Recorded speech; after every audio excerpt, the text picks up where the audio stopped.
네, 안녕하세요. 오원근 교수입니다. 네, 디지털 신호 처리 오늘 강의는요, 시스템의 표현법에 대해서 강의를 하도록 하겠습니다.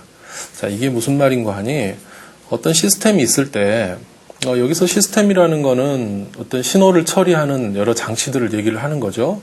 예를 들어서 컴퓨터라든지, 핸드폰, TV, 라디오, 이런 것들 다 시스템의 범주에 속한다고 할 수 있겠습니다. 그러면 이제 그런 시스템이 어떻게 입력을 받아들여서 출력을 내보내냐 하는 거를 말로 설명할 수는 없거든요. 그래서 우리가 그 시스템을 표현하는 어떤 방법들이 있습니다. 그래서 이 시간에는 그런 것들에 대해서 공부를 해보도록 하겠습니다. 자, 시작해보죠. 자, 우선 그 시스템의 표현법에 대해서 공부를 하기 전에 좀 용어를 좀 몇 가지 알고 넘어가야 되는데요. 바로 이 시스템의 분류, 그 시스템의 구분입니다. 자, 그러니까 지금 여기 이제 그림에 제가 어떤 블록 다이어그램으로 그려놨는데요. 앞으로 이런 그림을 이제 많이 보실 겁니다. 여기 이제 입력이 있고, 그 입력을 이 시스템이 처리를 해서 출력으로 내보내주게 이렇게 되는데요. 이 시스템이 이제 어떤 특성이 있어요. 근데 그 특성을 크게 한 4가지 정도로 우리가 분류를 해볼 수가 있습니다. 자, 첫 번째는 선형 시스템과 비선형 시스템, 그리고 두 번째는 시불변 시스템과 시변 시스템, 그리고 세 번째는 인과 시스템, 비인과 시스템, 그리고 네 번째 안정 시스템, 불안정 시스템인데 이 각각이 서로 반대말입니다. 그러니까 선형과 비선형은 서로 이제 반대되는 그런 개념이고요. 또 시불변과 시변도 그렇고 인과 비인과 안정 불안정 서로 반대되는 그런 개념인데 요 4가지 그 카테고리에 대해서는 여러분들이 이게 어떤 의미인지 또 알고 있어야 뒤에 이제 공부를 원활하게 할 수가 있습니다. 그래서 그걸 먼저 좀 설명을 해보도록 하겠습니다. 자, 첫 번째는 이 선형 시스템과 비선형 시스템을 나누는 겁니다. 이때 그 선형 시스템부터 먼저 알아보면은요, 선형 시스템은 영어로 이제 리니어 시스템이라고 합니다. 리니어. 이 리니어라는 말이 이제 선형이라는 뜻인데요. 그러니까 이렇게 직선이다, 반듯하다, 그런 의미가 되겠습니다. 자, 그 어떤 시스템이 선형이다라고 하는 것은요, 어떤 요 밑에 네모 쳐진 이 조건을 만족해야 되는데, 자, 다음에 두 조건을 모두 만족하면, 2개 다 만족해야 됩니다. 모두 만족하면은 선형 시스템이라고 하고요. 둘 중에 하나라도 만족하지 못하면은 그때는 비선형 시스템이라고 부릅니다. 자, 그럼 이제 어떤 조건인지 한번 보겠습니다. 일단 요 그림 보시면 시스템이 요렇다고 가정을 하겠습니다. 그러니까 입력 X가 들어가서 출력 Y가 나오는데 요 시스템이 어떤 T라는 어떤 동작을 한다. 우리가 그렇게 가정을 하도록 하겠습니다. 그래서 Y는 어떤 X를 이 T라는 어떤 동작을 통해서 출력을 시킨다. 라고 이렇게 가정을 해보도록 하겠습니다. 일반적으로. 자, 그걸 보고 조건을 보겠습니다. 자, 첫 번째 조건은 뭐냐면 입력을 몇 배 증가시키거나 감소시키면 출력도 동일하게 증가하거나 감소를 해야 된다는 겁니다. 이게 무슨 말인고 하니, 자, 입력을 예를 들어서 2배 입력을 넣었어요. 원래 넣었던 거에 2배를 넣으면은 출력도 2배가 돼서 출력이 돼야 된다는 겁니다. 또 예를 들어 3배 입력했다. 그러면 3배가 출력이 되고요. 반으로 줄였다. 그러니까 2분의 1로 줄였다. 그러면 2분의 1로 크기가 감소해야 된다는 겁니다. 이 조건을 만족을 해야 된다는 거죠. 그냥 상식적으로 다 그렇지 않나? 그렇게 생각하겠지만 사실 그렇지 않습니다. 우리가 어떤 입력을 꼭 2배를 했다고 해서 출력이 꼭 2배가 되라는 법은 없습니다. 예를 들어서 여러분들이 마이크에다 대고 소리를 지를 때 목소리를 2배 크게 했다고 해서 소리 크기가 꼭 2배가 돼서 나오는가? 그럴 수도 있고 아닐 수도 있습니다. 엄밀하게 따지면 아닌 경우가 많다고 할 수가 있습니다. 또 만약에 여러분들이 목소리를 10배를 크게 했어요. 마이크에다 대고. 그럼 10배 크게 이렇게 소리를 지르면 소리가 10배가 커져서 나오는가? 그것도 아니죠. 너무 크게 소리를 지르면은 막 찢어지는 소리가 나버리지 소리가 커지지는 않거든요. 이렇게 선형이 아닌 경우도 굉장히 많습니다.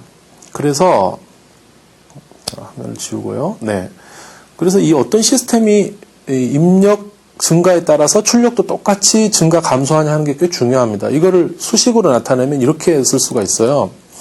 자, AX1이라니까요. X1에다가 A배만큼 증폭을 했습니다. 뭐 더 줄어들 수도 있고요. A배만큼을 해서 이 T라는 시스템을 통과시켰더니 원래 나왔던 거, X1을 넣었을 때 원래 나왔던 거에 A배가 되더라라는 겁니다. 그래서 방금 했던 얘기를 수학적으로는 이렇게 씁니다.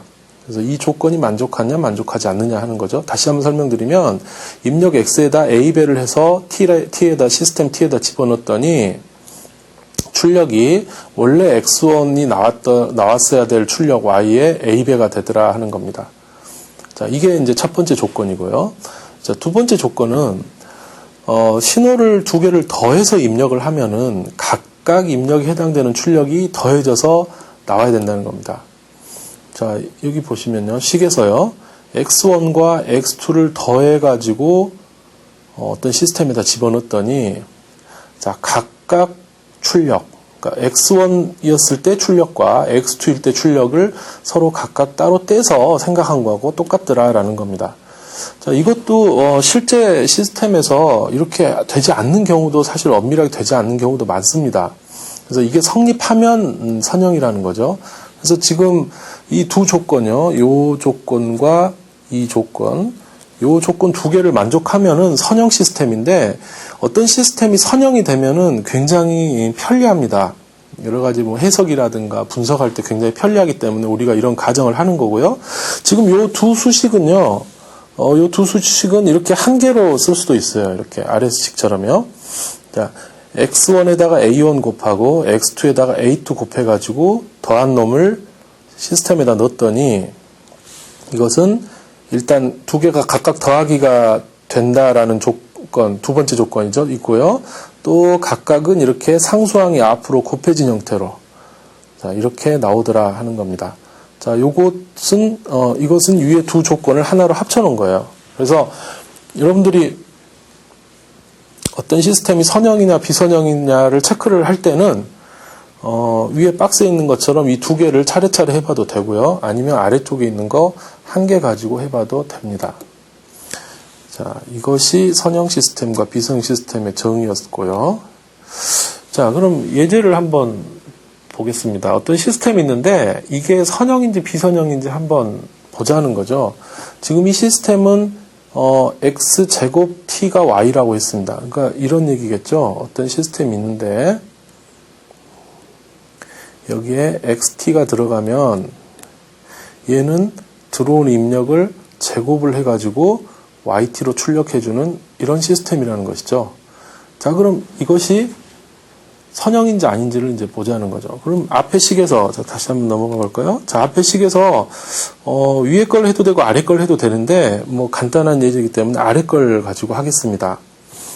자, 보시죠. 어떻게 하나 한번 보세요.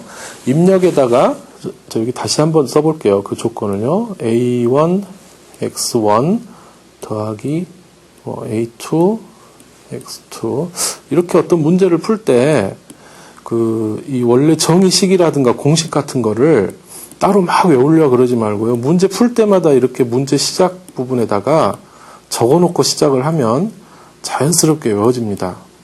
그리고 문제를 풀다가 또 공식을 뭐 다시 생각할 필요도 없고요. 자, 이 조건이 맞나 보면 됩니다. 우선 이 좌변 거 해보고 그 다음에 우변 거 해보면 되겠죠. 일단 좌변부터 보면요. 좌변의 식 그러니까 T A1 X1 더하기 A2 X2 요거 보면은요. 입력을 요거 전체를 집어넣는다는 거였거든요. 그래서 요거 전체를 입력으로 집어넣으니까 요거 전체가 제곱이 되는 겁니다. 그러니까 A1 X1 더하기 A2 X2의 제곱이죠. 자, 요거 계산해 보면 A1 제곱 X1 제곱 플러스 2배의 A1 A2 X1 X2 더하기 A2 제곱 X2 제곱. 네, 좌변은 요게 됩니다. 그 다음에 이제 우변 해보죠. 자, 우변은 편의상 한번 더 쓸게요. T의 X1, A2, tx2 이겁니다. 자, 요것은 일단 a1이 있고요. t의 x1 요것은 x1이 제곱이 되는 거죠. 그래서 x1의 제곱 그 다음에 더하기 a2는 원래 있던 거고 그 다음에 이 부분 이건 x2가 제곱이 돼야 되겠죠. x2의 제곱 이렇게 됩니다. 더 이상 간단히 할 수 없죠. 요거는 우변입니다. 자, 어떻습니까? 이 두 개를 한번 비교를 해보면 이게 원래 정의식에서 보면은 두 개가 서로 같으면 선형이라 그랬거든요. 지금 두 개가 어때요? 같지가 않죠. 그래서 자, 좌변은 우변과 같지 않습니다. 그러므로 이 시스템은 영어로 한번 써볼까요? non-linear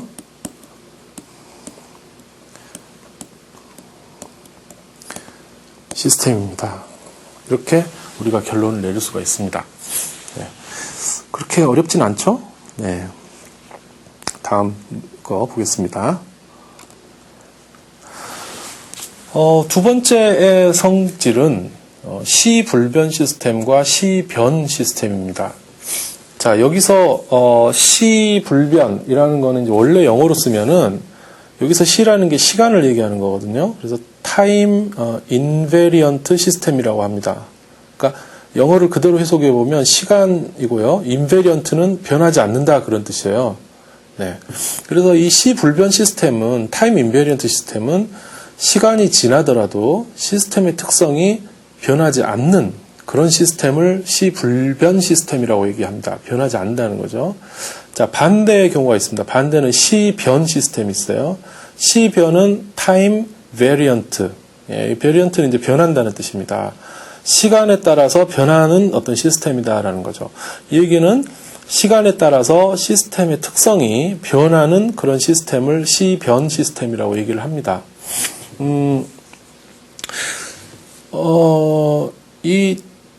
우리 주변의 어떤 시스템이 시변인지 시불변인지를 판단을 하기 위해서는 뭐 여러 가지 방법이 있겠습니다만은 가장 간단한 방법은요.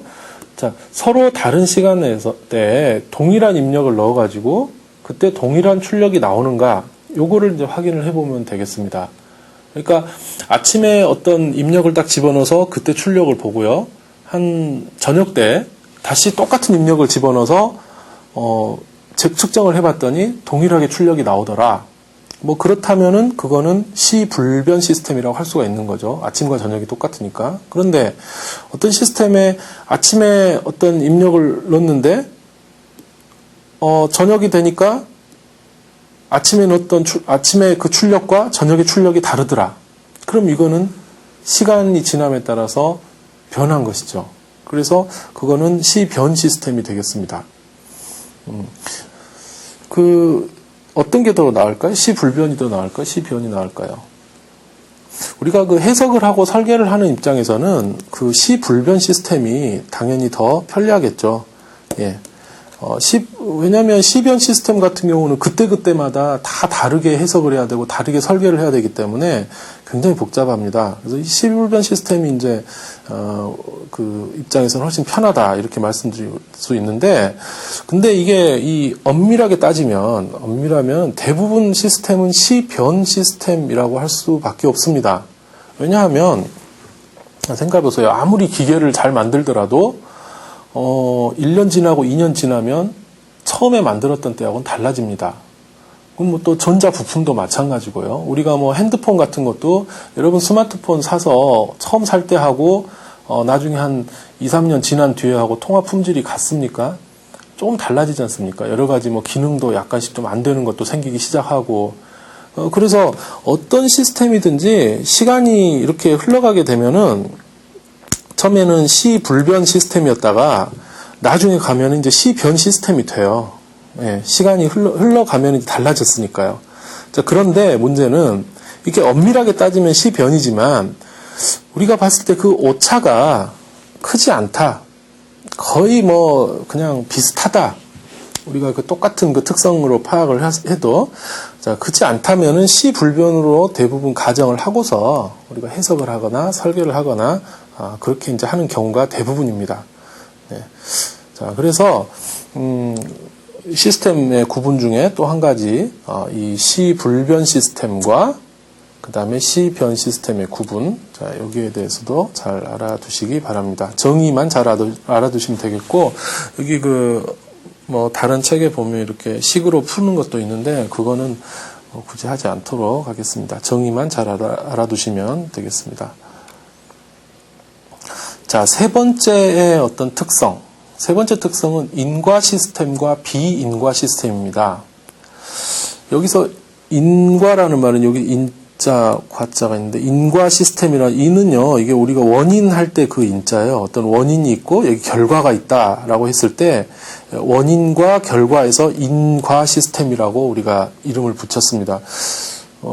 한 글자씩 딴 건데, 이게 원인, 결과에서 인과보다는 이게 원자하고, 앞 글자 따서 원자하고 결자, 원결 시스템, 이렇게 할 수도 있었을 텐데, 왜 그렇게 안 했는지는 잘 모르겠고, 어쨌든 원인에서 인, 결과에서 과, 인과 시스템입니다. 그래서 어떤 시스템이 원인과 결과가 있어야 된다.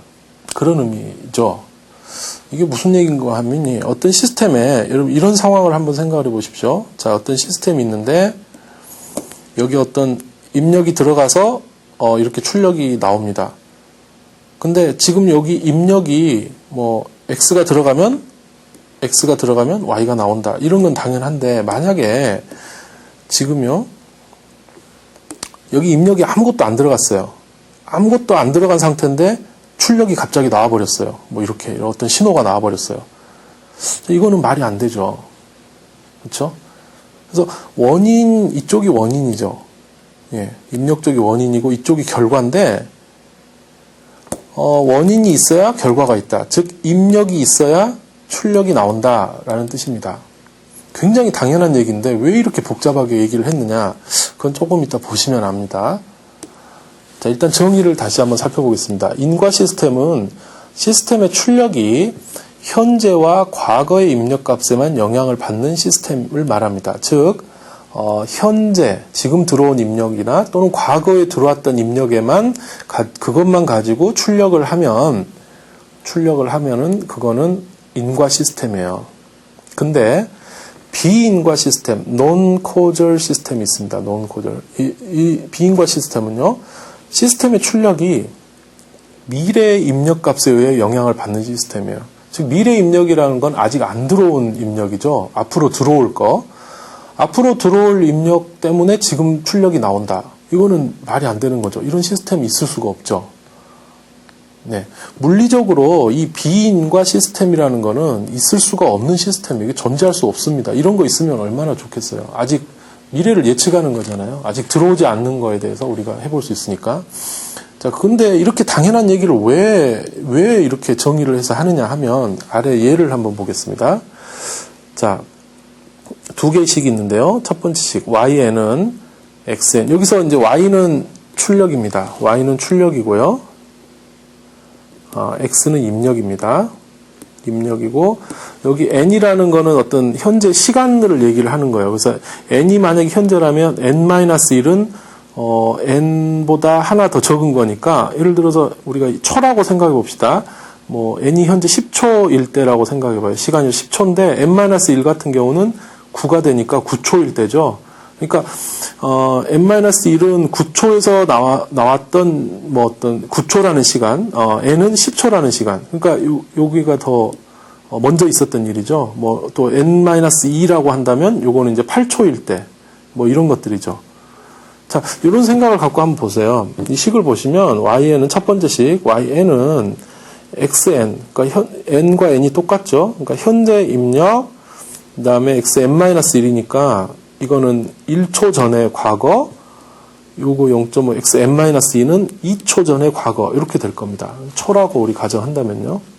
그래서 n이 그냥 10이라고 한다면, 10초라고 한다면 10초일 때 y의 출력은 10초일 때 입력과 9초일 때 입력, 8초일 때 입력을 가지고 구성이 돼요. 그래서 요거는 인과 시스템이 맞습니다. 과거의 어떤 입력으로만 구성되어 있으니까요. 그런데 두 번째 거 보세요. 여기 n이 있고 여기는 n 플러스 1이 있어요. n 플러스 1. 이게 문제입니다. 요 뒤에 보시면 여기는 xn, xn-1. 이거 상관없죠. 자, n이 10이라고 한번 가정을 해보면 현재 10초일 때의 출력값인데 n 플러스 1은 11초예요. 여기는 10초, 여기는 9초. 그래서 요거는 상관이 없는데요. 여기 11이라는 거, n 플러스 1이라는 항, 요거는 문제가 있습니다. 그쵸? 현재 10초일 때인데 11초일 때의 입력이라는 거죠. 이 미래죠, 미래. 예. 이 입력은 우리가 사용할 수가 없는 입력이에요. 미래 값이기 때문에. 그래서 이 시스템은 비인과 시스템이라고 할 수가 있습니다. 네. 자, 이렇게 정의를 해 놓는 이유는요, 여기서 보시다시피 여러분들이 수식을 보고서는 이게 뭐 인과인지 비인과인지 뭐 그럴 수도 있지. 식을 유도를 하다 보면은 그런 생각을 안 하고 막 할 수가 있어요. 그래서 여러분들이 어떤 알고리즘이나 어떤 설계를 했는데 이렇게 두 번째 식처럼 딱 나왔어요. 이렇게 하면 아주 잘 돼요. 우리가 계산을 해보니까. 좋은데? 라고 했지만 이거는 요 항 때문에 비인과 시스템이 되기 때문에 이건 만들 수 없는 시스템이다. 우리가 이렇게 체크를 하는 목적으로 이 인과 비인과라는 어떤 그 용어 자체를 만들어 놓은 것입니다. 인과 비인과 시스템 판단하는 방법은 아주 간단해요. 이 출력에 있는 이 시간보다 이쪽 항이, 입력 쪽 항이 더 큰 시간대가 있나 없나 그것만 보시면 돼요. 자, 위에 거 같은 경우는 n인데 전부 n-1, n-1, 그러니까 요거는 인과 시스템. 두 번째 거는 여기가 n인데 이 더 큰 항이 하나 있죠. 그래서 요거는 비인과 시스템. 아주 간단하게 우리가 볼 수가 있습니다. 네. 다음에 자, 마지막은 이제 안정 시스템과 불안정 시스템입니다. 안정 시스템은 스테이블 시스템이라고 하는데요. 이거는 입력의 크기가 제한되어 있을 때 출력의 크기도 제한되는 그런 시스템을 말합니다. 자, 무슨 얘기인가 하냐? 어떤 시스템이 있는데 여기 입력으로 뭐 이런 게 들어갔어요. 뭐 커졌다 작았다 막 이런 게 있는데 이 시스템 보니까 색을 바꿔보죠. 예. 이 시스템은 가장 큰 값이 여기, 가장 작은 값이 여기예요. 그러니까 여기서부터 여기 사이로 제한이 되어 있습니다. 크기가. 네. 벗어나진 않죠. 뭐 뒤에 쭉 가도 저렇다고 가정하겠습니다. 근데 이럴 때 출력이 딱 나오는데 뭐 어떤 게 나올지는 모르지만 예를 들어서 막 뭐 이런 게 나왔다. 자, 이런 게 나왔는데, 자, 이런 시스템도 보니까 더 커지긴 했지만, 결국 여기서부터 여기 사이, 네, 요 사이에서 그냥 있었다. 네, 출력의 크기가 제한이 된 거죠. 여기가 입력이 제한됐기 때문에 출력도 제한되었습니다. 이러면 우리가 안정하다. 네, 요거는 안정한 시스템이다라고 얘기를 합니다. 네. 그런데 불안정 시스템 같은 경우는 똑같은 이런 제한된 입력을 집어넣는데 이렇게 그려보겠습니다. 제한된 입력을 집어넣는데 처음에는 이렇게 하다가 막 이렇게 막 계속 커져버려요. 좀 겹치긴 하지만 봐주십시오. 이렇게 커져가지고 막 이렇게 무한대로 발산해버려요. 자, 이것은 제한이 안 돼 있죠. 네, 기계가 고장납니다. 이러면 이거는 불안정 시스템이 됩니다. 이렇게. 그래서 불안정 시스템의 정의는요. 입력의 크기가 제한되어 있더라도 출력이 무한대로 발산하는 이런 시스템을 불안정 시스템이라고 우리가 얘기를 합니다. 자, 이것이 그 시스템을 표현하는 어떤 네 가지 카테고리, 네 가지 구분이었는데요. 각 용어가 의미하는 바를 여러분들 잘 알아두시고, 그 다음에 또 하나는 그 영어로도, 그러니까 한글로도 뭐 예를 들어 안정 시스템, 불안정 시스템 이렇게 돼 있지만, 이거 스테이블 시스템, 언스테이블 시스템 이렇게 영어로도 정확하게 용어를 알아두시는 게 좋습니다. 자, 그리고 이런 시스템 분류 중에 이제 마지막으로 LTI 시스템 용어라는 게 있어요. LTI 시스템이라는 용어가 있습니다. 이 LTI 시스템은 새로운 것이 아니고 이 리니어, 선형이죠. 그리고 타임 인베리언트, 여기에서 앞글자만을 딴 거예요. 리니어에서 L자, 타임에서 T자, 인베리언트에서 I자. 예, 그래서 요 세 개를 합쳐서 LTI 시스템이라고 얘기를 하고, 우리 이제 말로 해석을 해서는 선형, 리니어고 C 불변 시스템, 이렇게 얘기를 합니다. 자, 아까 말한 여러 가지 그 시스템 중에서 이 LTI 시스템, 선형 C 불변 시스템은요, 그 표현이 되게 간단해요. 좀 단순하고 또 설계나 분석이 쉽습니다. 그래서 대부분 경우에 우리가 LTI 시스템으로 가정하고서 다룹니다. 적어도 학부 과정에서는 그렇습니다. LTI 시스템이 아닌 거는 뭐 대학원에서 이제 전공을 하거나 이제 그렇게 하는 거죠. 그리고 앞으로 이 강의에서요. 그래서 모든 시스템은 특별히 얘기하지 않더라도 이 LTI 시스템이다. 이렇게 이제 가정을 하고 공부를 해 나가도록 하겠습니다.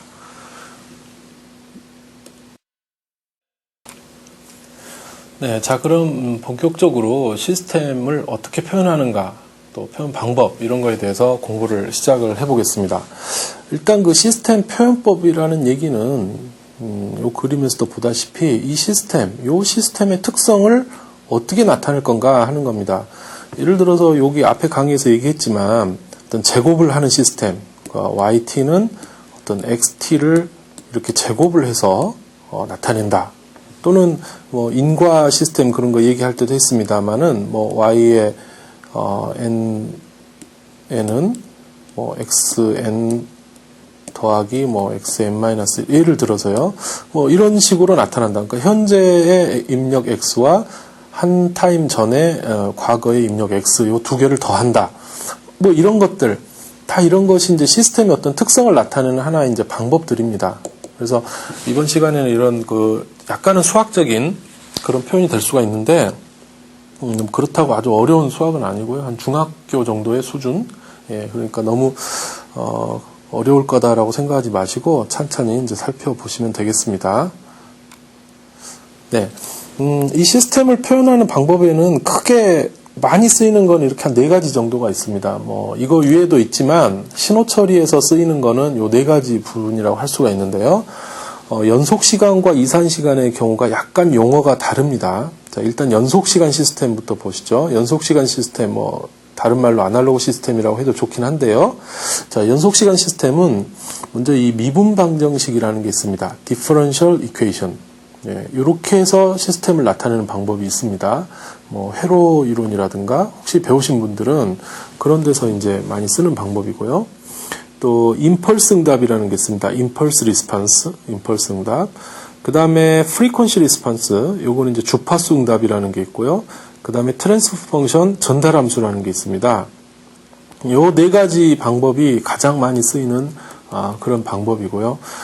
이산시간 시스템에서도 똑같이 4가지인데 비슷합니다. 지금 첫 번째 디퍼런스 이퀘이션, 요거 이제 차분 방정식이라고 얘기를 합니다. 요거는 연속 시간 시스템에서의 그 미분 방정식과 약간 친척벌 된다. 뭐 그렇게 생각을 하면 됩니다. 비슷한 걸로 나타내고요. 자, 임펄스 응답, 똑같이 임펄스 응답, 요거는 뭐 거의 같은 개념이라고 보시면 되고요.